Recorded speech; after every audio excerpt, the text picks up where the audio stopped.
Evening, everybody, and welcome to RFL. I'm Richard French. Thank you so much for joining us on this busy Tuesday. Another day, another chorus of drip, drip, drip of links between Donald Trump's world and Moscow. Well, today, it is word that a top Trump campaign advisor has now admitted to giving information to a Russian spy, while the brother of a Trump cabinet member was sought out for a secret meeting to open back channels between Trump Tower and the Kremlin. You cannot make this stuff up. And for the very latest, let's bring in our senior political correspondent, Andrew Whitman, who's been following this all day, and it's been ping-ponging back and forth, Andrew, with more development. It has, as we wait for whatever the next development is in all of this. The two men at the center of today's headlines have both been there before.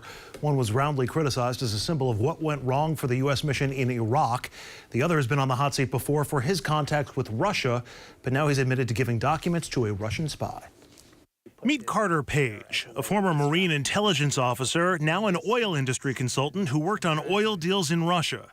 Don't know who he is? Donald Trump does.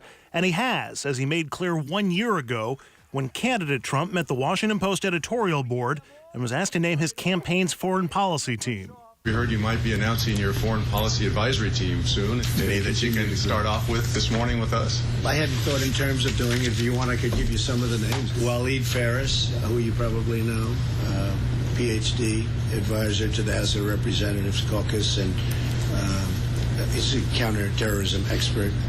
Carter Page, PhD. A new report says Page not only met with a Russian spy in 2013, he also passed documents to that spy. Page was identified in filings connected to a Russian spy bust, and the report was confirmed by Carter Page himself, who earlier this year seemed to confirm he met with the Russian ambassador at the Republican convention last year. Did you meet Sergei Kislyak in Cleveland? Did you talk to him? I'm not going to deny that I talked with him. In an unrelated report, word of a pre-inauguration January meeting aimed at opening back channels between the Kremlin and the incoming Trump administration. The American who attended? Eric Prince, the founder of Blackwater, the company formerly run by Dick Cheney that profited handsomely, offering private security amid reports of civilian deaths and civil rights violations during the Iraq War. Blackwater's connection to Trump? Eric Prince, whose sister is Betsy DeVos, Trump's controversial education secretary. Add Page and Prince to the long list of Trump-Russia connections, including Donald Trump Jr. admitting a disproportionate group of Trump advisors come from Russia, Paul Manafort, who worked for pro-Russian interests in Ukraine before becoming Trump's campaign manager, Trump himself, who made a deal to host his Miss Universe pageant in Moscow, former National Security Advisor Michael Flynn, who was paid to sit near Vladimir Putin at a dinner in Russia and resigned the NSA after lying about contacts with Russians. There's also Trump lawyer Michael Cohen, alleged to have met with Russians, and Attorney General Jeff Sessions, who met multiple times with the Russian ambassador, then failed to mention those contacts during his confirmation hearings. Sounds like more than a coincidence. Let's bring in our panel right now. Michael Tobman, independent political consultant. Dominic Carter next to him, political journalist and author. Ellis Henican, columnist, political analyst, author, latest book called Tuesday's Promise, being released May 9th. And Andrew Whitman, you already heard from our senior political correspondent.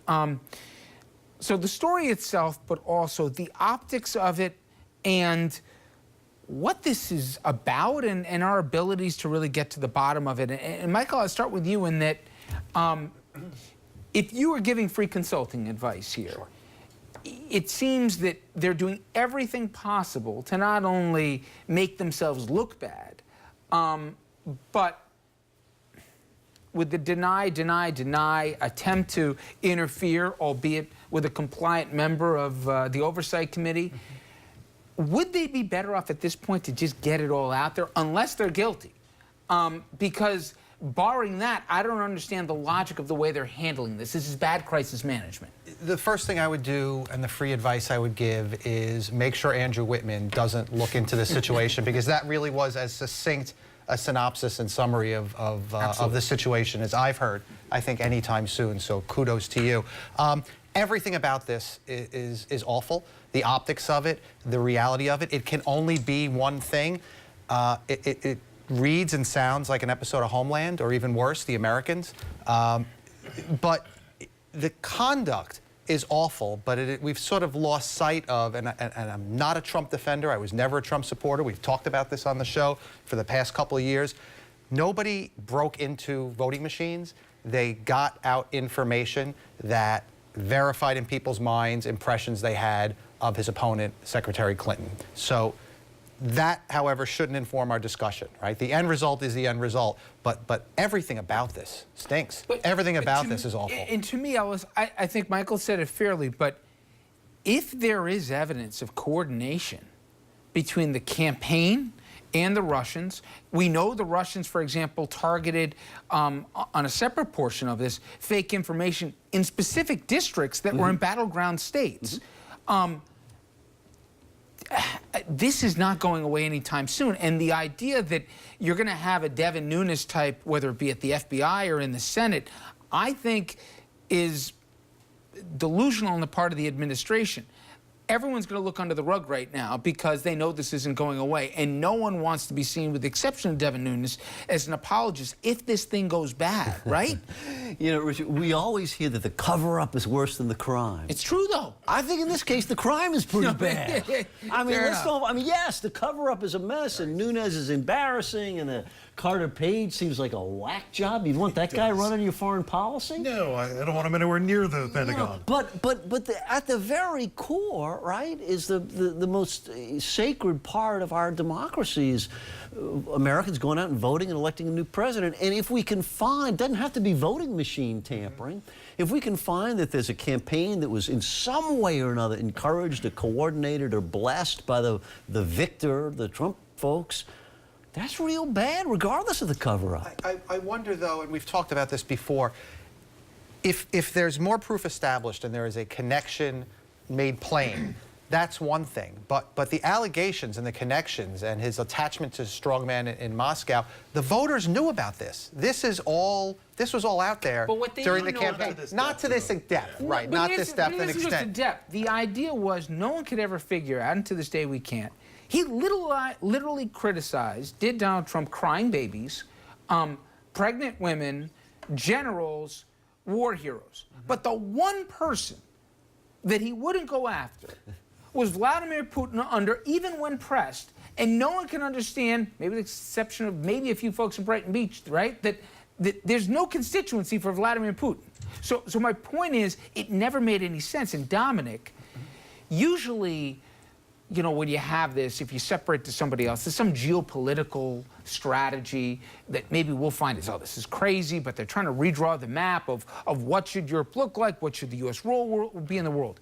But nobody thinks that there is some policy, deep-seated belief in our current president. He was a transactional candidate. He made no secrets about this, and I think he's a transactional president. This is about money. Now, whether or not there's a there, we're going to find out.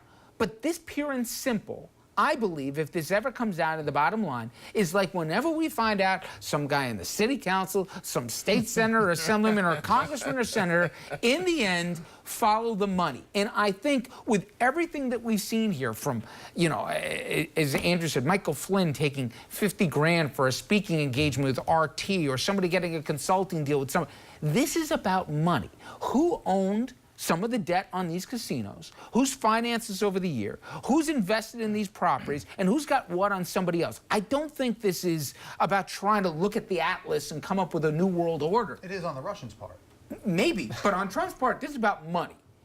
Whether or not he did or didn't, we'll wait and see. But do you agree with me that it's nothing deeper than that? Wholeheartedly. I agree with the assessment that you just made, Richard. Here's the good news for President Trump.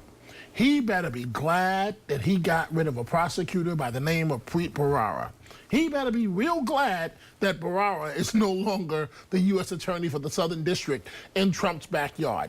This is about money, and this was about getting Mr. Trump elected at all costs. Richard, let's do the math. You don't have to be a brain scientist. Let's just put it on the table.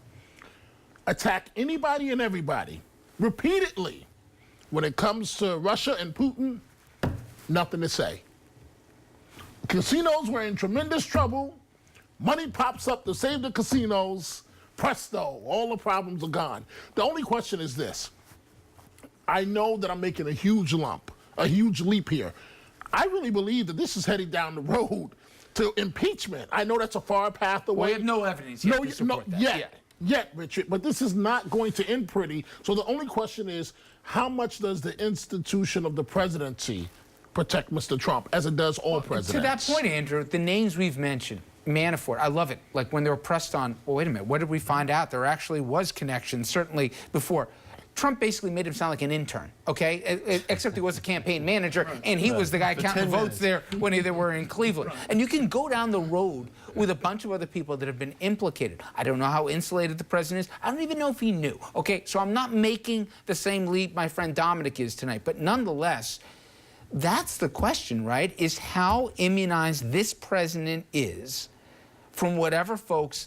We've gone past circumstantial now. Well, it's hard to imagine Donald Trump masterminding any sort of cabal with Moscow. I mean, it just doesn't seem like he has the faculties or the level of interest to be able to do that. So I don't think that he was the guy behind the curtain in all this.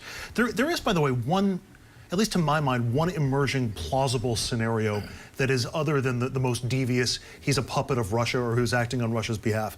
And that is just stupidity and incompetence during the campaign, i.e., Carter Page, who is not a rocket scientist, clearly was not particularly well vetted. I wonder if Trump just read his name off a list of possible names or saw him on Fox News at some point. Same with Paul Manafort, not particularly well vetted. Combine campaign manager. No, I understand. But combine that with an expectation from Trump that he was going to lose the election and was simply trying to improve his business position after the election.